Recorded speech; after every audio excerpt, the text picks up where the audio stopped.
sou Inês Gavicava, moro na rua Mateus Piovesan, faz 15 anos.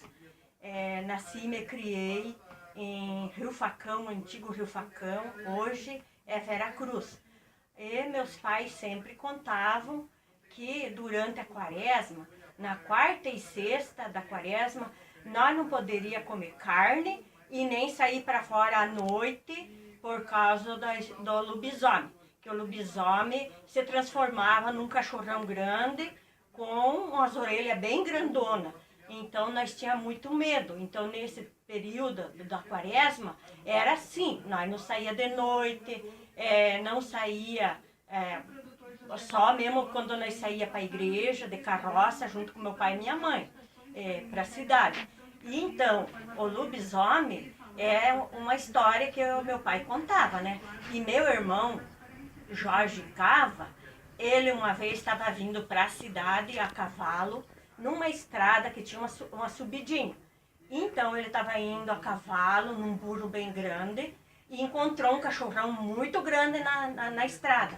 Aí ele foi desviar do cachorro, e o cachorro passou. Ele passou do lado esquerdo, o cachorro passou do lado direito e parou e rusgou para ele. Aí ele pegou e deu uma suiteirada naquele cachorro, o cachorro saiu correndo e o meu irmão daí veio para a cidade como ele tinha de vir. Essa história que eu sei, assim, que contava. E mais histórias sobre o lobisomem, que é muito, muito longa. Então, o que eu sei mais, assim, é essa. E também meu pai contava a história do boitatá, que era durante a quaresma também.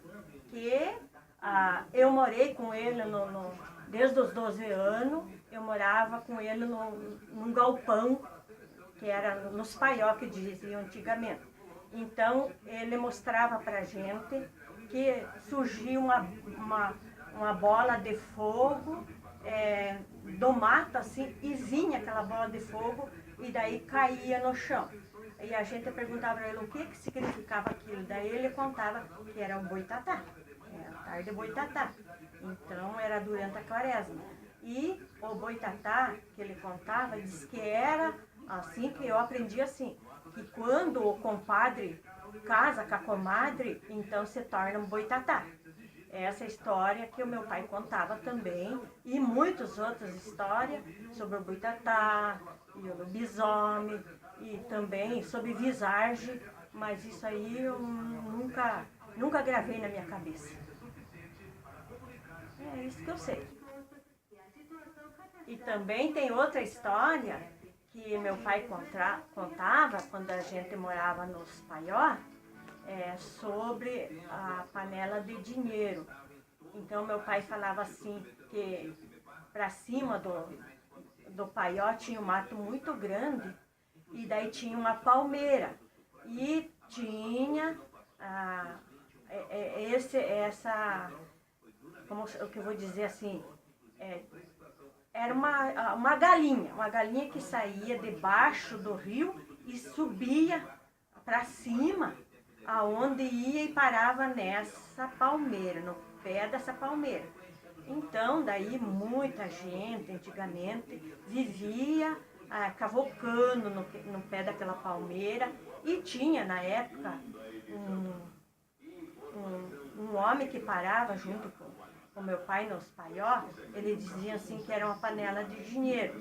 E ele foi cavocar nesse buraco dessa palmeira, e depois fez um buraco lá, depois desapareceu. Aquela lenda que subia, tipo uma galinha que saía cocoricando para baixo do galpão e subia a água acima, até lá onde tinha essa palmeira.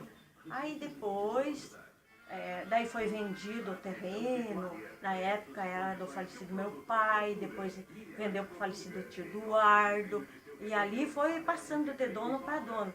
E nunca mais se falou sobre isso. E daí, o que eu soube, que a gente sabia, escutava meu pai falar e minha mãe, era sobre isso. Que não queria Vamos supor assim, tinha gente que ia cavocar, mas ninguém contava se tinha tirado a dita panela de dinheiro ou não.